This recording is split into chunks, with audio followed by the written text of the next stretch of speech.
하나님 말씀 함께 보겠습니다. 마가복음 6장 45절로 48절까지 말씀. 마가복음 6장 45절로 48절까지 말씀 함께 읽겠습니다. 예수께서는 곧 제자들을 재촉하여 배를 태워 자기보다 먼저 그동안에 무리를 헤쳐 보내셨다. 그들과 헤어지신 뒤에 예수께서는 기도하시려고 산에 올라가셨다. 날이 저물었을 때에 제자들이 탄 배는 바다 한가운데 있었고 예수께서는 홀로 무태에 계셨다. 그런데 예수께서는 그들이 노를 젓느라고 몹시 애쓰는 것을 보셨다. 바람이 거슬러서 불어왔기 때문이다. 이른 새벽에 예수께서 바다 위를 걸어서 그들에게로 가시다가 그들을 지나쳐 가려고 하셨다. 아멘. 그 무엇보다 중요한 것이란 제목으로 말씀을 전하겠습니다. 오늘 우리가 읽은 이 본문 바로 앞에는 오병이어 기적 이야기가 기록되어 있습니다. 오병이어 기적은 예수님의 모든 기적 중에서 유일하게 사복음서에 다 기록된 중요한 기록이라고 말씀을 드렸죠. 사람들은 예수님이 단지 빵 5개와 물고기 2마리로 수천 명을 먹이시는 기적을 행하셨을 때 충격을 받았습니다. 볼까요? 요한복음 함께 읽겠습니다. 그래서 보리뻥 5덩이에서 먹고 남은 부스러기를 모으니 12강주리에 가득 찼다. 사람들은 예수께서 행하신 표징을 보고 이분은 참으로 세상에 오시기로 된 그 예언자이다 하고 말하였다. 예수께서는 사람들이 와서 억지로 자기를 모셔다가 왕으로 삼으려고 한다는 것을 아시고 혼자서 다시 산으로 물러가셨다. 특별히 15절을 보면 오병이어 기적을 경험한 사람들이 예수님을 억지로 모셔다가 왕으로 삼으려고 했다고 했습니다. 왜 이들이 예수님을 왕으로 삼으려고 했을까요? 여러분, 우리가 인생을 살아가면서 우리의 삶에 있어서 가장 중요한 문제가 뭘까요? 빵의 문제입니다.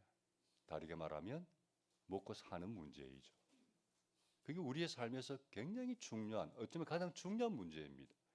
예를 들어서 우리가 대통령 선거를 할 때 가장 관심 있게 보는 분야가 뭐예요? 대부분 경제 문제예요. 이분이 대통령이 되면 우리 경제를 살릴 수 있을까? 우리가 먹고 살 만큼 잘 살게 해줄까? 거기에 굉장히 많은 관심이 있습니다. 그만큼 먹고 사는 문제가 중요한 문제인데 예수님은 단지 빵 5개와 물고기 2마리로 수천 명의 먹거리를 해결해 버리셨어요. 이 광경을 본 사람들은 충격을 받았고, 이분이 우리의 왕이 되면, 통치자가 되면 우리의 먹고 사는 문제 해결되겠네 하는 기대감이 생긴 거죠. 그래서 예수님을 억지로 왕으로 세우려고 했던 거죠. 오병이어 기적은 군중들만 흥분시킨 게 아니라 예수님의 제자들을 흥분시키기에도 충분한 기적입니다. 왜냐? 자신들이 따르는 스승 예수가 오병이어 기적으로 인기가 폭발했어요. 군중들이 열광하고 심지어 왕으로까지 추대하려고 합니다. 제자된 그들의 입장에서 보면 마음이 흐뭇했을 거예요. 이제 우리 스승이 왕이 되면 우리도 한 자리 할 수 있겠구나. 그런 기대감도 그 마음 가운데 스물스물 스며들은지도 몰라요. 분위기가 지금 너무 좋아요. 이대로 쭉 가면 좋은 일이 있겠네. 분위기 잘 살려야 되겠네. 그런 마음들이 있을 텐데 주님은 그런 분위기와는 완전히 반대되는 선택을 하십니다. 예수님이 오병이어 기적을 행하신 이후에 하신 모습을 한번 보겠습니다. 45절입니다. 같이 한번 읽겠습니다. 예수께서는 재촉하여 배를 태워 자기보다 먼저 건너편 베세다로 가게 하시고 그동안에 무리를 헤쳐 보내셨다. 곧 제자들을 재촉하여 배를 태워 당신보다 먼저 건너편 베세다로 보내버리셨어요. 무슨 의미일까요? 오병이의 기적으로 군중들이 흥분하고 제자들도 덩달아 막 흥분되려고 하는데 그런 분위기에 찬물을 끼얹어 버리셨어요. 너희들 빨리 가라. 보내버리셨어요. 제자들 보낸 이후에 주님이 하신 두 번째 일이 뭘까요? 45절을 보니까 다시 볼까요? 자신에게 열광하는 그 무리들을 해쳐서 보내버리셨어요. 주님은 자신의 능력에 환호하는 그 군중들의 환호를 그렇게 썩 좋아하지 않으신 것 같아요. 그래서 그 무리들을 빨리 흩어버리셨어요.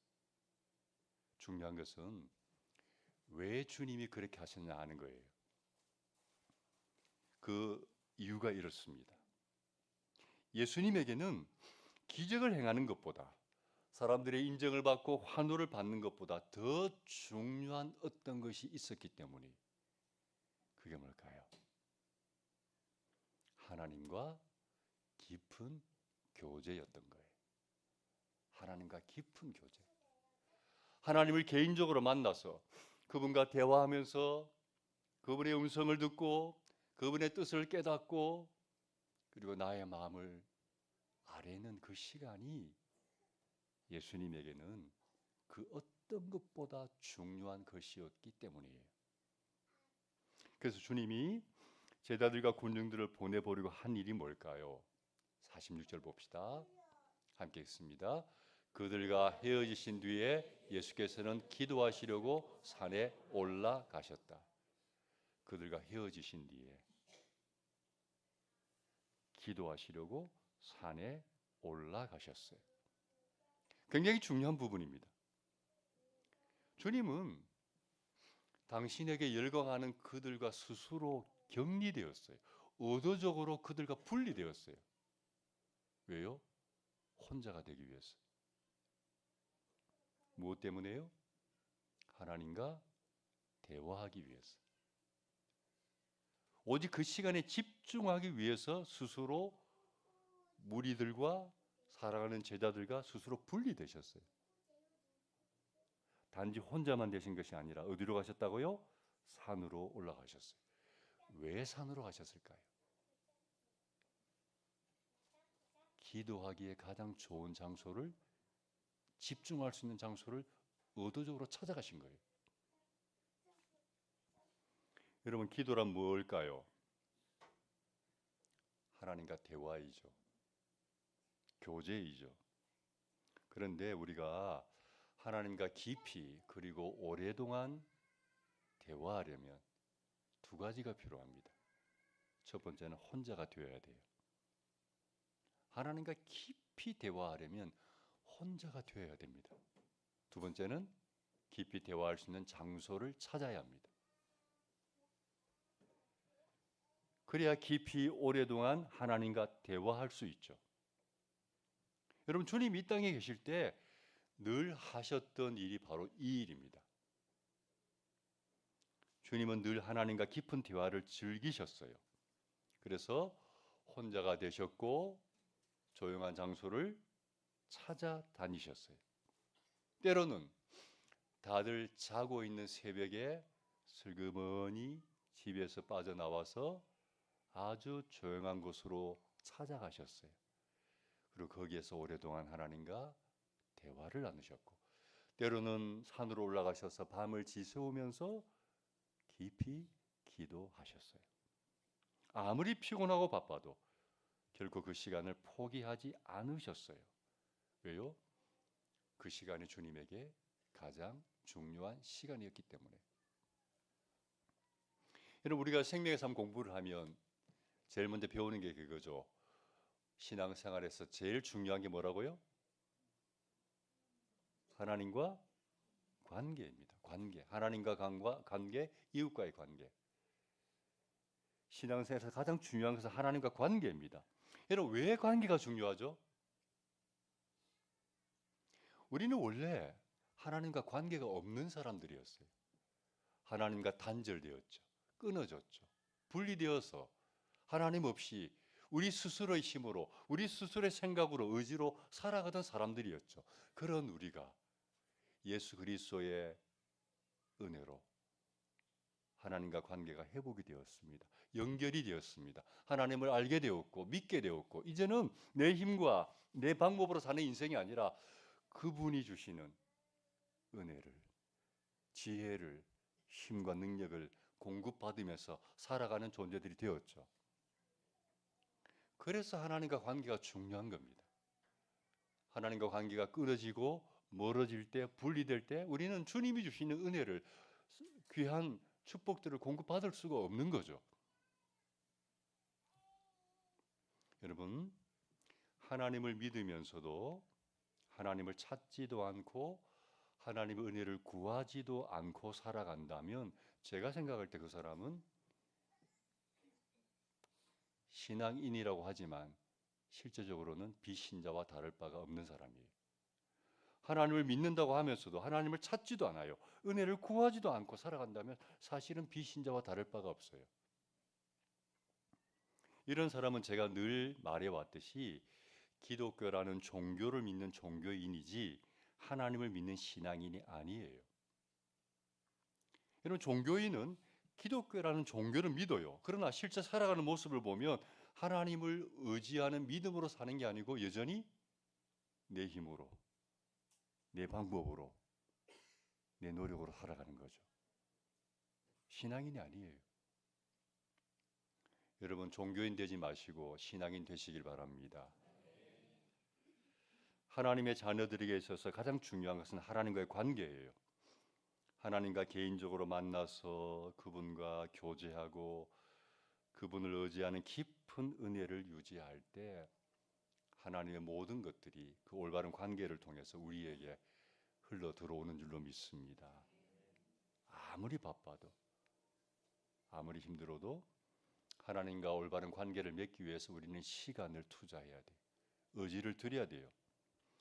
예수님이 그렇게 사셨죠.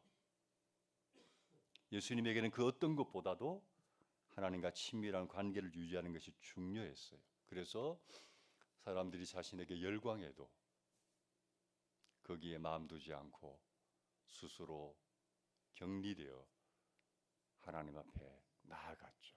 왜요? 그것이 너무 중요하기 때문에.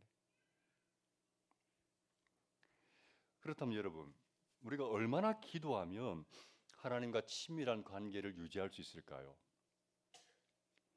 먼저 예수님의 경우를 한번 생각해 보겠습니다. 여러분, 예수님이 사람들과 헤어지고 나서 이제 산으로 기도하러 가시잖아요. 산에서 얼마 동안 기도하셨을까요? 우리가 추론해 볼 수 있습니다. 성경에 보니까 오병이어 기적이 일어난 때가 해가 저물 때라고 그랬어요. 그래서 기적을 행하시고 사람들 다 보내시고 예수님이 산으로 올라가셨던 그 시간이 아마도 우리가 추론해 보면 오후 7시나 8시쯤에 산으로 올라가셨지 않을까 하는 생각이 들어요. 그럼 그때부터 얼마 동안 기도하셨을까요? 봅시다. 48절 봅시다.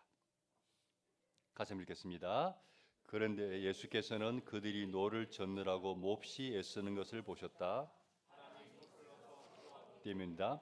이른 새벽에 예수께서 바다 위를 걸어서 그들에게로 가시다가 그들을 지나쳐 가려고 하셨다. 주님이 산으로 올라가셔서 기도하시다가 제자들에게 오신 시간이 언제라고요? 이른 새벽에. 유대인들에게 있어서 새벽이라는 것은 새벽 3시부터 6시까지가 새벽입니다. 근데 이른 새벽이니까 새벽 3시쯤이라고 가정해 보면 저녁에 한 7시나 8시에 산에 올라가셔서 새벽 3시에 오셨으니까 몇 시간 정도 기도하셨죠? 적어도 7, 8시간은 기도하신 거예요. 산에서. 우리가 생각하기에는 엄청난 시간을 기도하셨죠. 왜 어떻게 7, 8시간 기도해? 근데 주님이 이 땅에 계실 때 늘 그렇게 기도하셨어요. 기도하시면 대부분 오래 기도하셨어요. 이른 새벽에 혹은 밤에 온 밤을 지새우면서 오래오래 기도하셨어요.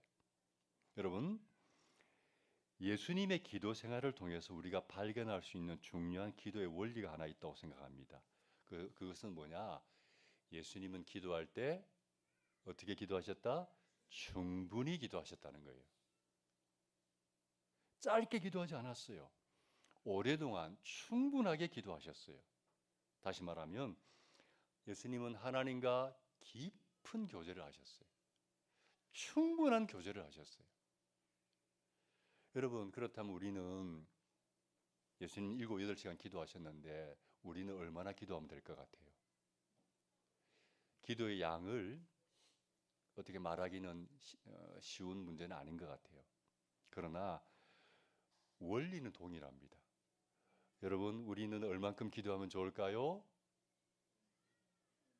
충분히. 할렐루야. 충분히. 흡족하게. 우리는 기도할 때 그 마음 중심이 이거였으면 좋겠어요. 아, 기도할 때는 충분히 기도해야 되는구나. 흡족하게 기도해야 되는구나. 그게 하나님과의 기도고 교제다. 왜냐? 말 그대로 기도라는 것은 하나님과 대화잖아요. 그냥 대화가 아니라 어떤 대화? 따뜻한 대화. 예를 들면 여러분 친한 친구와 모처럼 만났습니다. 근데 서로 시간에 쫓겨서 몇 마디 나누지도 못하고 헤어졌어요. 마음이 어때요? 아쉽잖아요. 정말 친한 친구인데 모처럼 만났는데 제대로 이야기도 못하고 헤어졌어요. 굉장히 마음에 아쉬움이 남잖아요. 마찬가지예요. 우리가 하나님과 만났을 때는 따뜻하게 깊이 있게 그분과 대화를 나누어야 아쉬움이 없어요. 그래서 충분히 기도해야 돼요. 얼만큼이 충분한 기도일까? 내 마음에서 흡족함이 있어야 돼. 예를 들면 밥을 먹었는데 먹은 것도 아니고 안 먹은 것도 아닌 것 같은 느낌이 들 때가 있죠. 왜 그렇죠? 충분히 못 먹은 거예요. 제대로 못 먹은 거예요. 우리 아이들 게임을 한 것도 아니고 안 한 것도 아니다. 그런 느낌이 들 때가 있어요. 왜 그렇죠? 충분히 못 한 거예요. 좀 하려고 하는데 엄마가 막 잡는 거야. 이놈의 뭐 어쩌고 저쩌고. 그 충분히 못했어. 마음이 안 좋아. 한 것도 아니고 안 한 것도 아니고. 마찬가지로 기도를 하기는 했는데 한 것도 아니고 안 한 것도 아닌 것 같은 그런 기도를 하면 안 된다는 거예요. 충분하게 기도해야 돼요. 그래서 기도를 마치고 나갈 때는 내 마음에 무엇이 있어야 되죠? 흡족함이 있어야 돼요. 아, 참 좋다. 충분하게 주님과 대화를 했다는 느낌, 그런 느낌을 가지고 나가야 돼요. 여러분, 주님과 대화하면서 충분히 내 마음의 이야기를 주님께 하려고 주님이 주시는 은혜를 받고 나면 기분이 어때요? 경험하신 분들은 알죠. 그런 충분한 기도를 하고 나가면 나갈 때 마음이 벌써 편안합니다. 마음에 기쁨이 있습니다. 염려가 사라집니다. 왠지 마음이 든든합니다.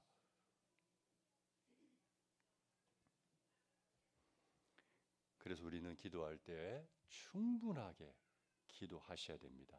자, 그러면 그런 충분한 기도, 흡족한 기도는 도대체 몇 분 정도 기도하면 될까요? 이 문제는 정답이 있는 게 아니에요. 목사인 저는 기도할 때 제 경험상 1시간 정도 기도하면 그래도 좀 기도했구나 하는 느낌이 들어요. 근데 기도하는데 좀 뭐 이렇게 마음이 바빠서 30분 정도 기도하고 일어날 때가 있잖아요. 그럼 일어나면서 마음이 흡족함이 없어요. 이게 도대체 기도한 것도 아니고 안 한 것도 아니고 만족감이 없어요. 기도 뭔가 안 한 것 같아. 여러분은 다를 겁니다. 어떤 분은 30분 정도 기도하고 나면 마음에 굉장히 흡족함이 있는 분들이 계실 것이고 어떤 분들은 한 10분 정도 기도해도 마음에 흡족함이 있는 분들이 계실 거예요.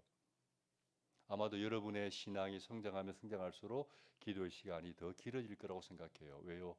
더 주님과 만나고 싶고 더 주님과 자세하게 대화하고 싶은 그런 욕구가 생기기 때문에 신앙이 성장하면 기도의 양도 늘어날 거라고 생각을 합니다. 중요한 것은 여러분, 기도를 하시되 충분하게 흡족하게 기도하시길 바랍니다. 그렇게 기도하고 나면 정말 좋아요. 마음이 평안하고 기쁨이 막 밀려오고, 이 기도의 맛을 알고 나면 기도 시간이 기다려지고 나도 모르게 기도의 자리에 나와 있는 나를 보게 되죠. 기도는 의무적인 일이 아니라 하나님과 친밀한 교제입니다. 우리가 인생을 살아가면서 얼마나 피곤하고 고달픕니까? 그런 어려운 인생을 살아갈 때 정말 우리로 하여금 힘나게 하는, 그걸 어디서 그런 힘을 얻을까요? 사실은 기도예요. 성도들은 기도 시간입니다. 기도는 우리의 삶의 발전소입니다. 예. 강력한 힘을 가진 발전소입니다. 충분히 기도하면 그 기도 시간에 우리에게 하나님은 놀라운 힘을 주셔서 소망이 생기고 의욕이 생기고 어떤 어려움이라도 이길 수 있는 힘이 그 기도 가운데 우리에게 찾아오는 줄로 믿습니다. 그래서 기도가 중요합니다. 특별히 교회 안에서 기도를 깊이 있게 해야 할 사람들이 있습니다. 모든 성도들이 깊이 기도해야 되지만 반드시 깊이 기도해야 될 사람들이 있습니다. 누굴까요? 교회에서 중요한 역할을 맡고 있는 분들입니다. 예를 들면 목회자는 당연히 깊이 기도해야 됩니다. 당연히. 우리 가정교회에서는 목사님들이 얼만큼 기도하는 것을 권면하고 있는지 아세요? 3시간입니다. 가정교회 목사님들 하루에 3시간을 기도하는 것이 좋다라고 공식적으로 우리에게 권면합니다. 왜요? 그렇게 기도해야 영혼 구원하고 제자 만드는 교회를 만들 수 있기 때문에 목사님들은 3시간 정도는 기도하셔야 됩니다라고 말합니다. 권면합니다. 기도 많이 해야 되겠죠. 목자님들도 기도 많이 하셔야 됩니다. 왜요? 영혼을 섬기는 일이잖아요. 목자님들은 매일 하나님 앞에 나와서 목원들을 위해서, VIP를 위해서 기도하셔야 돼요. 안 그러면요 감당 못해요. 감당할 수가 없어요. 목자님들 기도 많이 하셔야 돼요. 또 누가 기도 많이 해야 될까요? 제가 생각할 때 찬양팀입니다.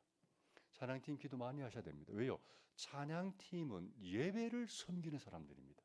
하나님을 섬기는 사람들이죠. 찬양팀들은 무엇보다도 영성이 탁월해야 됩니다.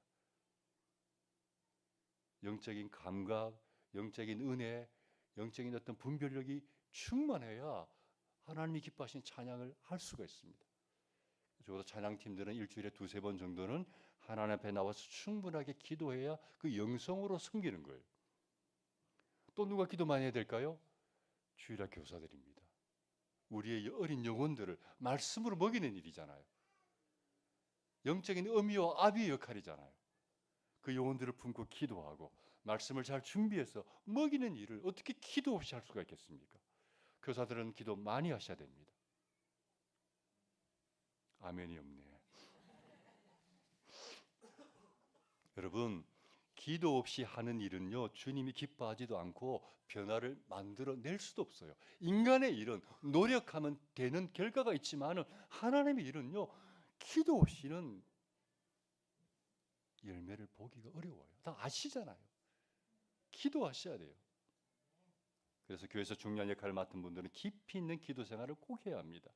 말씀을 마무리하겠습니다. 사람들은 바빠도요 자기가 중요하게 여기는 문제는 반드시 합니다. 아무리 바빠도 내가 중요하게 여기는 그 일들은 반드시 합니다. 여러분의 우선순위는 무엇입니까? 아니 최우선순위는 무엇입니까? 하나님과의 교제가 여러분의 삶에 가장 최우선이 되기를 축복합니다. 그 무엇과도 바꿀 수 없는 시간, 그 시간이 여러분의 삶의 영적 발전소입니다. 아무리 힘들어도 그 발전소가 멈추지 않는 한 여러분은 어떤 어려움도 이겨내게 될 줄로 믿습니다. 기도를 통해서 주님 앞에 나아가시길 바랍니다. 막연하게 기도해야지 생각하지 마시고요.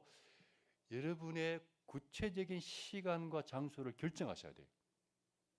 내가 언제 어디에서 기도해야 되겠다. 그리고 의지를 들여서 실행으로 옮기셔야 돼요. 그래야 여러분의 기도의 삶의 변화가 일어날 거예요. 우리 주님이 우리를 기다리고 계실 거예요. 왜요? 은혜 주시려고, 힘 주시려고, 도움 주시려고. 우리보다 먼저 우리 기도의 자리에서 우리를 기다리고 계시는 줄로 믿습니다. 우리 모두 우리의 삶 가운데 주님 앞에 나아가 기도하는 그 시간을 가장 중요한 시간으로 여기는 큰뜻 가족 되기를 바랍니다. 아멘.